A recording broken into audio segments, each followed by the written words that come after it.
Se la scorsa settimana abbiamo avuto insomma la caratteristica degli occhiali, oggi abbiamo la caratteristica di un papillon particolare, il papillon tutto montiano. Esatto, ed è Bombamonti. Allora, devo ringraziare il magazziniere del Palazzolo Calcio. L'ha fatto lui? Li ha fatti lui, me ne ha fatti 4, sì. Va bene, per 4 versioni diverse in base a dove sono e cosa faccio. E lui mi ha detto automaticamente, Monti, questo è il mio omaggio per il soggetto, per il personaggio. E quindi questa cosa del papillon della Bombamonti è quella che verrà fuori in questo anno social soccer del mercato 2017-2018. Dove tu sei un protagonista, perché diciamolo pure, insomma, le tue comunicazioni del calciomercato sia su Facebook, su tutti i social vanno fortissimi. Noi chiaramente non potevamo non essere presenti anche sulle tue informative per esempio che questa settimana cosa hanno visto in scena? Allora, devo dire la verità, il cancro è stata la perdita di Messina, ok? E di Atletico Catania, perché sono unite. Devo aspettare per forza cosa viene fuori giorno 23 dalla Lega Pro per l'Acragas, perché non è così come sembra. Sicura. Esatto, io non voglio usare il termine sicuro, non è così come sembra.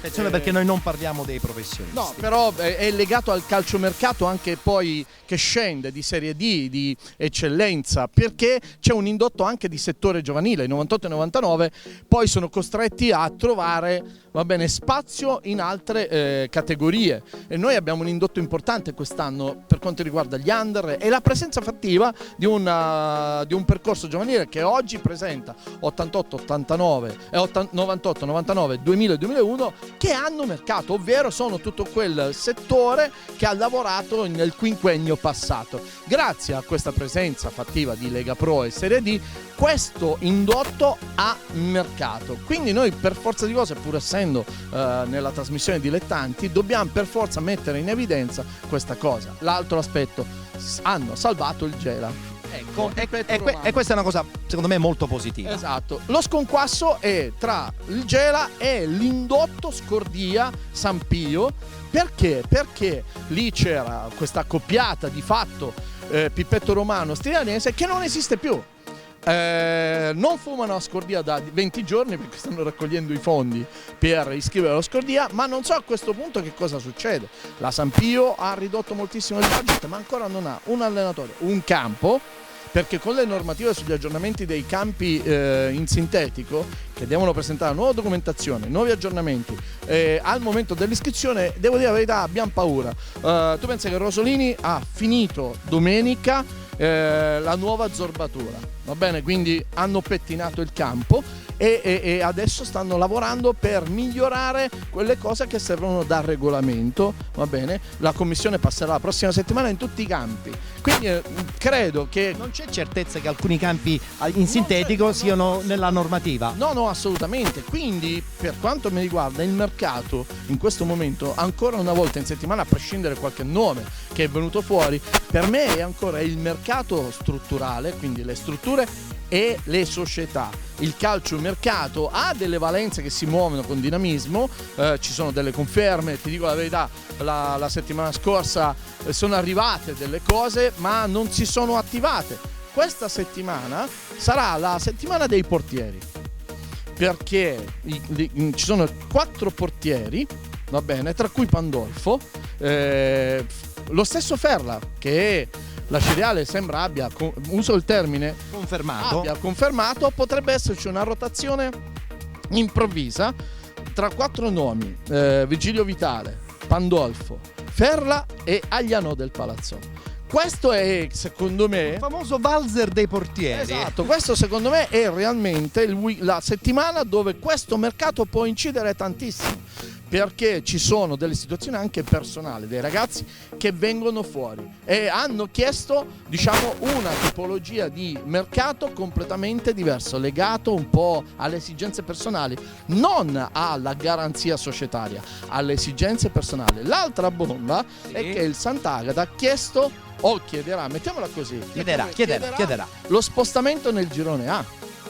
E questa è una sorpresa. Ok, ma ci sono tante situazioni. Immagini il Messina che non si iscrive in Serie D perché non c'è chi mette 200.000 euro. Immagini il Messina in eccellenza.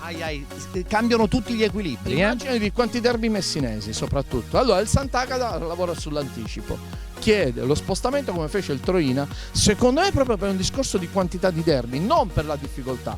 L'altro aspetto è che quest'anno realmente il girone A di eccellenza è un girone alto di qualità. Il nostro, quello del girone B, devo dire la verità, è una promozione, quasi il quinto girone di promozione. Mi sa di sì, hai proprio ragione. Senti, per chiudere volevo ritornare un po' al discorso del Gela. Il fatto di aver scelto Pippetto Romano probabilmente è la dimostrazione che il Gela fa le cose in grandi per questa stagione. Non vogliono mollare, c'è un'attenzione diversa. I Tuccio non ci sono più, però i Mendola hanno deciso di investire a Gela. Sono aiutati dall'imprenditoria e dalla politica, questo è inutile nasconderlo, però si sono incuneiati in una scelta serena, certa. Il fatto che Infantino comunque abbia rinunciato, lì è un po', mi ha lasciato il dubbio. Inaspettata questa cosa, Forse Infantino ha dato credito molto, e giustamente chi non lo ha fatto negli anni, a Tuccio, e quindi un attimo ha fatto un passo indietro. La presenza di Pippetto Romano è la conferma che Pippetto Romano è ancora un allenatore che ha mercato e che è attenzionato. Viene da una bella stagione anche a Scordia. Che Pippetto Romano adesso ha un'ennesima occasione quasi per chiudere in bellezza la sua carriera, perché l'anno prossimo per l'Inps Calcistica per lui è l'ultimo anno, poi può andare in pensione. Enrico, poi può andare in pensione. Una Serie D che ha delle aspettative importanti. I Gea Virtus, sempre di Serie D, mercato ancora open.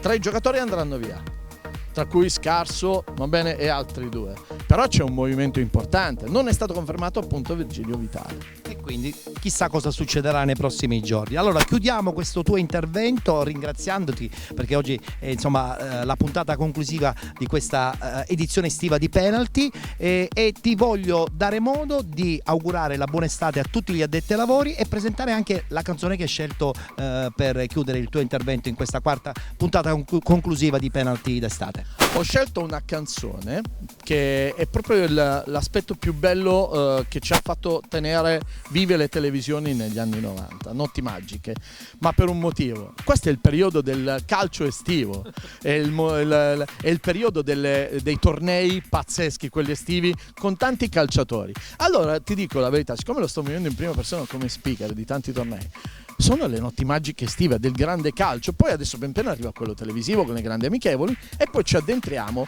nelle amichevoli nostre, quello nella polvere del pomeriggio, della sera. Bravo. Ok, del nostro calcio dilettantistico, per già dare commenti, mercato ancora che puoi cambiare, certo, e tutto il resto. Quindi Notti magiche per quanto mi riguarda è il brano adatto per salutare. Vi lasciamo appunto con questa canzone di Bennato e di Nannini, Notti magiche.